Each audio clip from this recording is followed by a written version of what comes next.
off the teeth. And we got to get the tartar off the teeth because that's affecting the gum. What happens if somebody gets their teeth cleaned, say, every 3 months and has no tartar, and they're still getting periodontal disease? Because it happens all the time. Isn't that correct? Dr. Teacher, it happens all the time. That's a great question. People think that periodontal disease happens immediately all over the mouth. And certainly our studies have indicated the fact that often periodontal disease will occur with 1 or 2 teeth. But then it spreads throughout the mouth.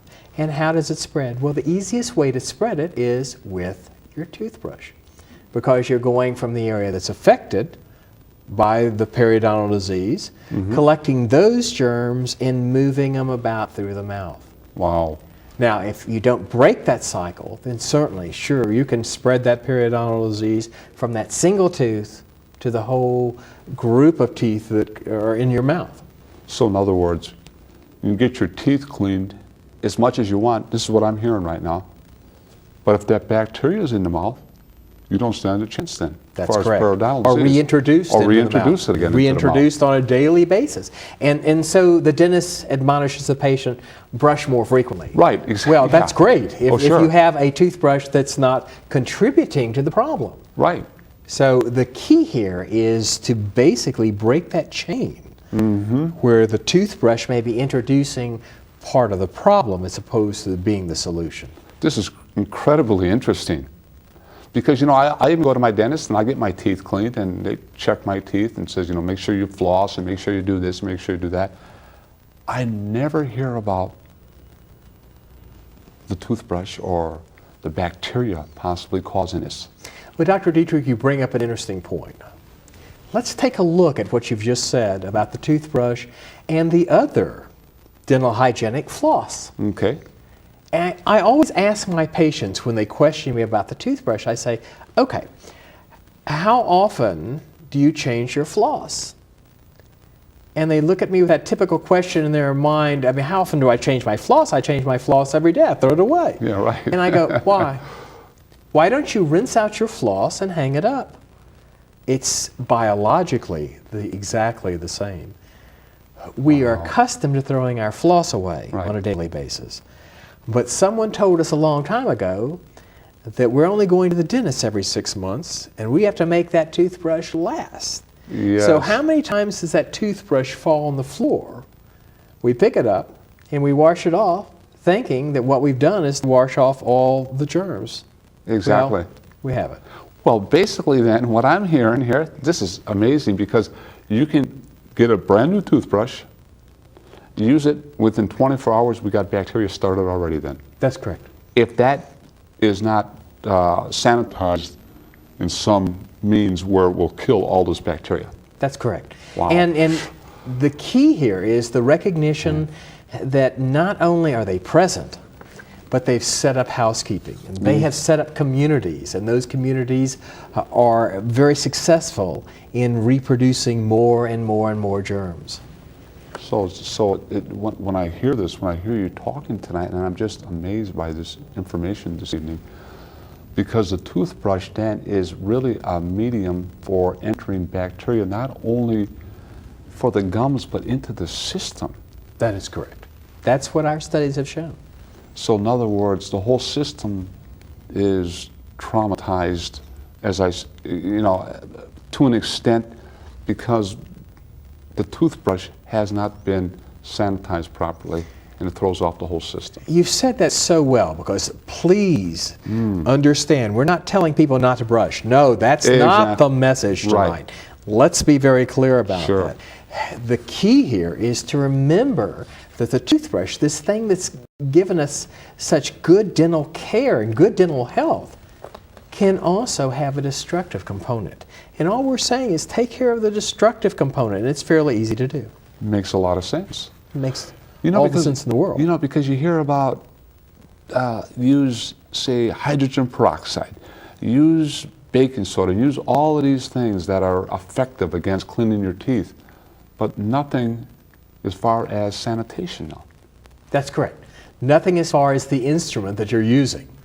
And it is that instrument that you're using that is important. Think of it this way. If you went to your dentist and you realized that that dentist was using an instrument that he had, or she had used over and over and over in a variety of different people, Scary. you wouldn't feel very comfortable. Exactly.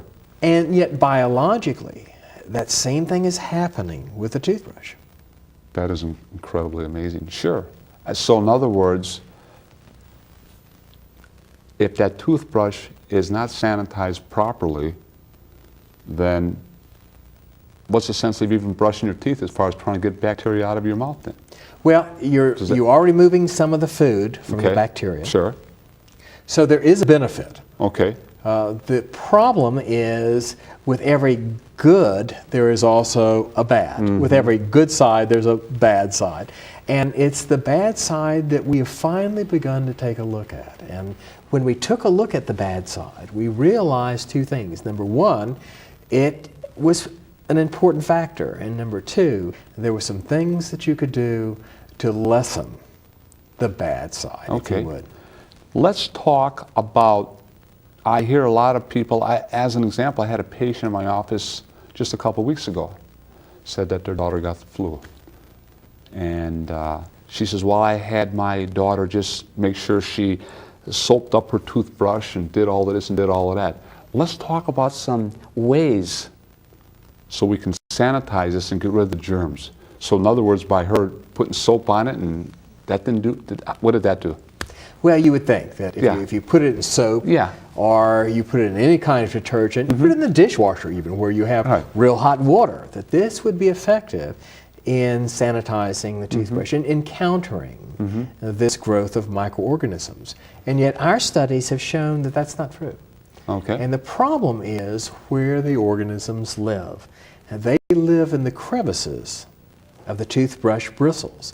They live in the sharp areas of the toothbrush. Now, one of the things that has to happen for us to have this problem spread throughout the body is it has to get in the body. And one of the studies we did was looking at toothbrush bristles. And we found that at the beginning, a toothbrush is rounded. The bristles are smooth. They are what is called atraumatic. They're not going to hurt you. Exactly. Okay? 1 week later, a third of the bristles were sharp and jagged.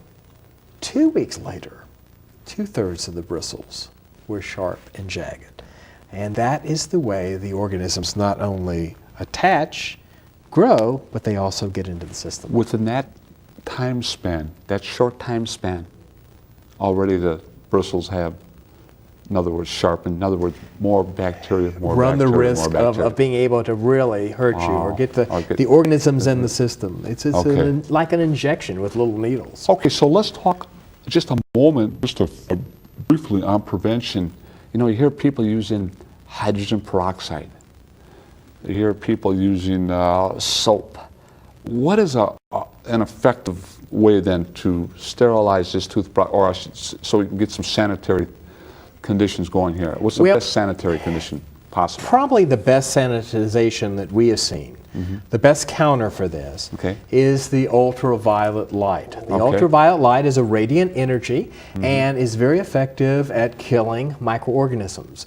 We use the ultraviolet light often in laboratories where animals are vulnerable to illness. So the ultraviolet light is probably the most effective. Now, I am asked constantly by patients, what if I put this in my microwave oven? Yeah, wouldn't that kill it? We can sterilize, and we've done this, we can sterilize a toothbrush in a microwave. It takes 10 minutes.